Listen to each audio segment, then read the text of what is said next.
जय भारत, जय संविधान, जय मूल निवासी।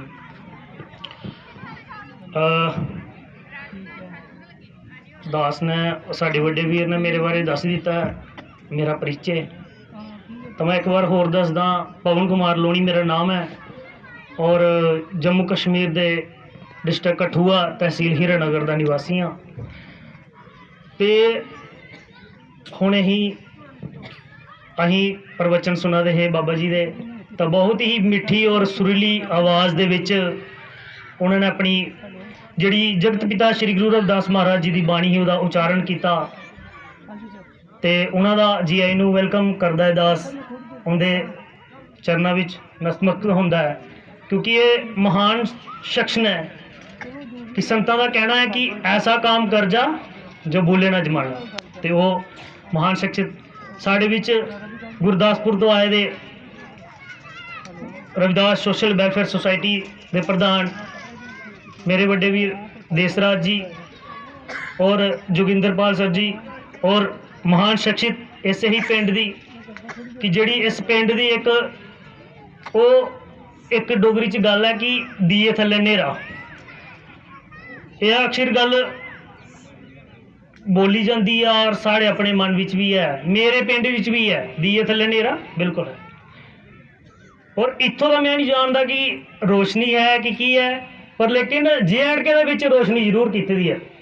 एक नौजवान तैयार करके थोड़े सामने भेज दिता कि उस जगत पिता महाराज जी का गुणगान कर सकिए। साड़ी मेरी नहीं औकात नहीं कि मैं अपने मूँहों वो लफ्ज़ वो बयान कर सका उस महान परम पिता जगत पिता श्री गुरु रविदास महाराज जी दे, कि मैं थोड़े संगत के सामने बयान करा, मेरी नहीं औकात नहीं। बट इन्ना जरूर करांगा कि जेड़े साढ़े बड़े वीर ने सानू आदर्श या साढ़े अंदर जेड़े गुण भरी उड़े ने वो मैं जब तक जियांगा बिल्कुल, क्योंकि मैं पहले ही बोलिया कि गुरुओं का कहना है संतां का कि ऐसा काम कर जा जो भूले ना जमाना। मेरे नाल आए दे प्रिंकल बडियाल जी जो कि प्रदेश कार्यकारिणी सदस्य ने भीम आर्मी दे, राजेंद्र कुमार जी। और मैं गल अपनी स्टार्ट करगा क्योंकि समाज विच रहने तो समाज की गल जरूर करनी चाहिए है, क्योंकि हज़ारों सालों का गुलाम समाज अज इक्वैलिटी दे विच आया, समानता विच आया, भाईचारे विच आया। वो सपना जिहड़ा हा वो जगत पिता श्री गुरु रविदास महाराज जी का हा और परम पूज्य बाबा साहब डॉक्टर भीमराव अंबेडकर जी का हा कि जिन्हें इस देश की महान ग्रंथ भारतीय संविधान दिता और इस देश के विच इक्वैलिटी आई, समानता आई, बंधुत्व भाईचारा है। अगर गल करचे अपनी माता भैनें की, तो समाज के कुछ ऐसे सिस्टम ने माता भैनें बराबर का अधिकार नहीं दिता, पर भारतीय संविधान के विच नारी शक्ति की बराबर का अधिकार। अज माता भैन बराबर बैठी दियाँ, बिल्कुल बैठी दियाँ। और मेरे महान शख्स परम पूज्य बाबा साहब डॉक्टर भीमराव अंबेडकर जी की देन है। अगर मेरी माता भैन प्रेगनेंट नहीं है, प्रेगनेंट होंगी है तो 6 महीने की जी उन्हें दी छुट्टी मिलती है और सैलरी भी मिलती है, और इक्वलिटी बराबर का बैठने का अधिकार।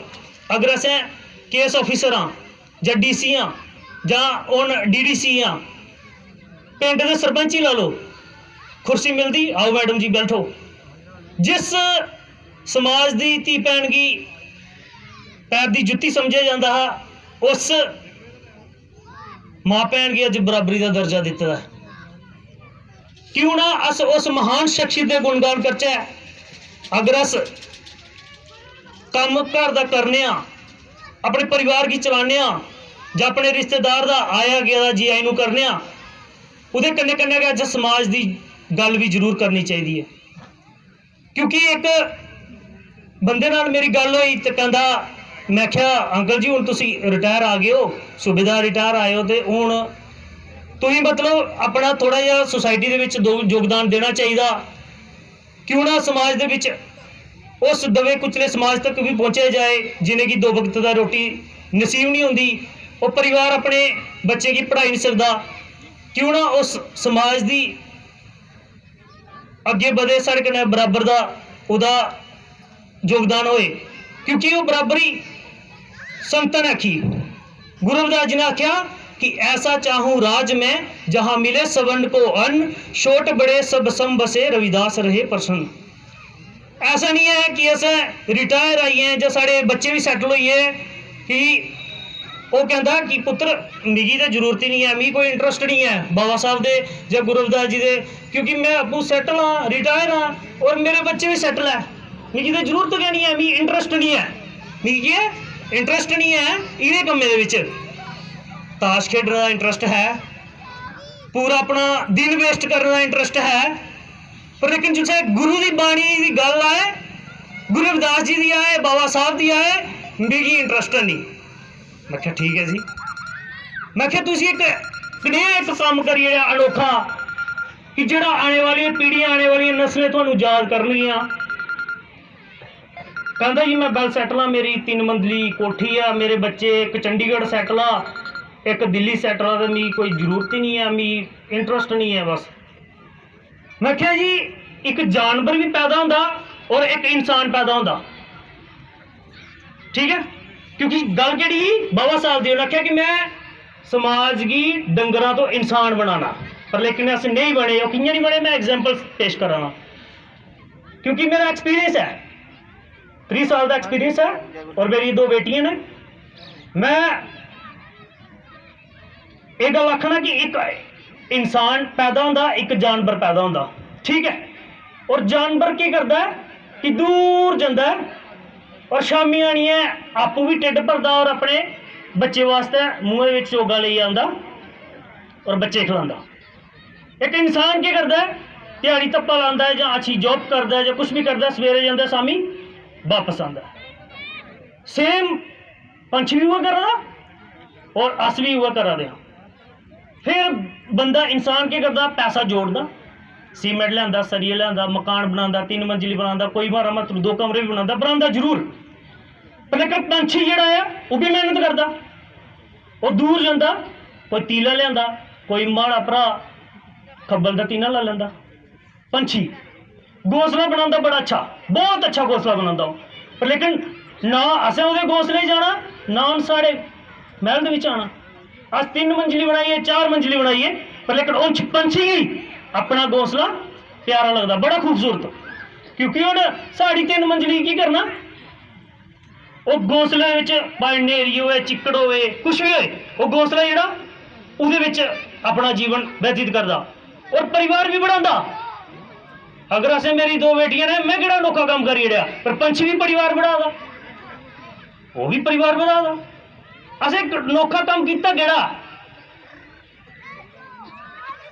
उहदे कन्नै कन्नै गल आती है कि अस वेल सैटल हाँ, कोठियां कारां साढ़े कोल है, पर संत क्या आखा दे जो मिशनरी लोग क्या आखा है कि जो आप फल खा रहे हो पके पकाए, वो हमारे महापुरुषों की देन है। जो हम फल खा रहे पके पकाए वो हमारे महापुरुषों की देन है। अगर ने पेड़ नहीं लगाएंगे तो आने वाले बच्चे फल कहां से खाएंगे। हमने फल लगाए, आए कोई फल नहीं लगाए, तो आने वाले बच्चे फल किए खाने, जरा दोबारा फिर गरीबी फिर वही। पर लेकिन सानू करने पैना ना, महापुरुषों का की हा इक्वलिटी। गुरु रविदास जी क्या कहे कि ऐसा चाहूं राज में जहां मिले सवन को अन, छोट बड़े सब बचे रविदास रहे प्रसन्न। क्योंकि गुरुओं की बाणी है तो गुरु की बाणी ही बोलनी चाहिए है। अगर से पक्के मकान जब बड़िया कोठियां पाइया बिच एक बेचारा भरा गरीब जरा मरा फाके जिसकी रोटी नसीब नहीं है, बच्चे एजुकेशन दे रही है तरफा दे है जिंदी फीस नहीं पूरी हुआ दी, तो ऐसे महापुरुष का सपना पूरा किया नहीं किया। लेकिन अस आखने कि अस गुरु रविदास जी के वारस हाँ, अस जी अपनी कौम उपर अणख करते हैं, असी मान करते हैं कि असी गुरु रविदास जी के वारस हाँ। हाँ अणख करो, बिल्कुल करो, महापुरुषों ने दी, पर लेकिन उनकी बाणी के उपर चले ना, उनकी बाणी उपर तो नहीं ना चला दे। गुरु असें मन्निया, बिल्कुल मन्निया, पर लेकिन गुरु की बाणी नहीं मन्नी। दोगलपन अपना सारा दोगलापन है। अज के जमाने क्या होंगे कि सेल फोन दस्यो सर, मोबाइल फोन। मैं क्योंकि दुनिया का एक्सपीरियंस है मेरा जब तक मैं मेरी जिन्नी भी लाइफ है, क्योंकि इस समाज ने भी बहुत कुछ सिखाया। अज की करने अपने बच्चों पर एलीगेशन लाने कि साढ़े बच्चे की फोन ने खराब किया। तकरीबन 99% लोग, 90% लोग ला लो, जिन्हें भी ला लो तुम अपना मुताबिक, बच्चे फोन ने खराब किए। ठीक है भाई, फोन पर एलीगेशन नहीं लगाओ। साड़ी सोच ने सानू जड़ा है वो साढ़े माँ प्यो दे विच वो पैदा कर दिया कि साढ़े बच्चे की फोन ने खराब किया। भाई मैं भी फोन चलाना, इंस्टा भी चलाना, फेसबुक चलाना, ट्विटर चलाना, सब कुछ चलाना मैं, पर लेकिन मेरे माँ प्यो ने नहीं कहते रोके मेरा पुत्र फोन ने खराब कर दिया। पर लेकिन चलाने का तरीका है ना। असें गुरु की बाणी पढ़िए, माँ प्यो ही अगर दादी दादा है, माँ प्यो ने कड्डो, अपना इतिहास कड्डो। बाबा साहब ने क्या किया, गुरु रविदास जी ने क्या किया, उनकी बाणी पढ़ो, अगे आपू भी पढ़ो, माँ प्यो ही पढ़ाओ। केड़ा ऐसा माँ प्यो है जो बच्चे की रोकेगा? असें सोच दे धनी बनना है। गुरु महाराज बड़े बारी आखते कि सोच दे धनी बनना, पर लेकिन अस करते नहीं, असें करिए दसना है। अज का जमाना की है कि साड़ा इतिहास जोड़ा है वो खत्म हुआ है। कियां कि उन्हें आख्या कि जो समाज की खत्म करना होगा इतिहास खत्म करो। हूँ दसना इतिहास कियां खत्म हुआ, क्योंकि समाज में इक्वलिटी आई, भाईचारा आया, एजुकेशन आई, पढ़ा लिखा समाज होया। क्योंकि अज अस भी बोलने वाले, जिस बंदे की बोलने उपर जीव कट्टी उठती वो बंदा बोलना देन कुदी है महापुरुषें की। असें सिस्टम की समझना बस, और सिस्टम है क्या है। बड़े सारे साड़ा इतिहास उपर गल कर रही है। दिल्ली तुगलकाबाद दे विच साड़ा गुरुघर तोड़िया और प्रहार कुदे पर है, सीधा बाणी पर, क्योंकि उस गुरु स्थान की जगह ही वही मिट्टी भी दूर खड्डा सुट्टी उड़ी है, उत्थे पूरा प्लेन करिए बूटे लाई उड़े। और पूरे समाज दे विच आक्रोश कि साढ़े गुरु दे कंढे इन्ना बेदबी। पूरे इंडिया के लोग, दूर दूर के संत महापुरुष, हजारां लोग माए अपनी कोख दे विच बच्चे कड्ढिए भेजे दिल्ली दे विच। सवेरे 6 बजे को लेइए तो शामी 8 बजे तक पूरा दिल्ली जाम। और जे महान लोग थे गए उन्हें की बहुत सल्यूट है। पर कुछ लोग उन्हें अरेस्ट कर लिया, जिहदे थोड़ा छोटा भरा थोड़ा बेटा भी है। दो महीने की सजा कट्टने के बावजूद जिथे मैं यार जेल दे विच हाँ, मेरे परिवार का अगर जेडे एलीगेशन साढ़े उपर लगे थे ना, अगर मेरे माँ प्यो ने भी कड्ढना होंदा ना तो नहीं कड्ढी सकते। वो महापुरुषों की देन, ऐसे लोगों की देन, वो इंटरनेशनल लेवल के लोग जेडे गुरु रविदास महाराज की विचारधारा लईए इंग्लैंड यूके तक, और सतगुरु रविदास सोशल वेलफेयर सोसाइटी के लोग जिन्हें अपनी जेब के विच पैसा कड्ढिए, वकीलें ही दिता, केस लड़िया और सानू जेल के विच बाहर कड्ढिया। और दिल्ली के विच जिथे मेरे छोटा भरा जो वीडियो बना तो जिथे माता पिता भी साढ़े जिथे दिल्ली के विच स्टे करते हैं, ते सारा खर्च सोसाइटी का। उन्हें घूमना दिल्ली के विच साढ़े विजय कुमार होर ने जो सोसाइटी के नाल जुड़े ना, उन्हें भी बड़ा योगदान दिता। माँ प्यो ही कोर्ट का जेल दे विच, मतलब हर जगह उन्हें घुमाने का बड़ा बहुत खर्च जो उन्हें किया। अगर मेरी फैमिली ने कड्ढना होंदा मैं नहीं बाहर कड्ढ सकते, क्योंकि उन्हें जेडे उत्थे दे अधिकारी ही बोलते कि बेटा बहुत लंबा जाएगा तू, बहुत लंबा जाएगा तू, ऐसे एलीगेशन साढ़े उपर लाए दे। पर मेरा आखने का मतलब है कि यह बाणी उपर विचार जेडे लोग बाणी अपनाई लिया वो अपने जीवन में सफल हुई है। और मैं कहना कि ऐसे शख्स की जेडे एजुकेशन पर फोकस दिता है, अगर कोई बच्चे एडमिशन नहीं होती है, जब पैसे नहीं आए पढ़ाई वास्ते, तो बिल्कुल सतगुरु रविदास सोशल वेलफेयर सोसाइटी अगे आई है, उस परिवार का सहयोग कर दी है, सहायता कर दी है। तो क्यों ना ऐसे सिस्टम की मजबूत किया जाए कि जेड़ा असी सोच लीए चलेगा और महापुरुषों के सपने पूरे करा है। कि मैं एक बार जोरदार क्लैपिंग करागा सतगुरु रविदास सोशल वेलफेयर सोसाइटी वास्ते कि जिन्हें अज ये महान काम करिए थोड़े भरा की थोड़े बेटे की गोल्ड मेडल नाल सम्मानित किया। प्लीज एक बार जोरदार करें। तो इहदे कन्नै गै मैं अपनी वाणी की विराम देगा, क्योंकि और भी साथी आए दे ने बोलने वाले कि इन्ना दी बाणी असें अपने जीवन दे विच उतारनी है। कि भाई चंद्रशेखर जी एक गल बोलते हैं कि संघर्षों के साए में गंगोर जवानी पलती है, संघर्षों के साए में गंगोर जवानी पलती है, उस और इतिहास बदल जाता है जिस और जवानी चलती है, जिस और जवानी चलती है। जय भीम, जय भारत, जय संविधान, जय गुरुदेव।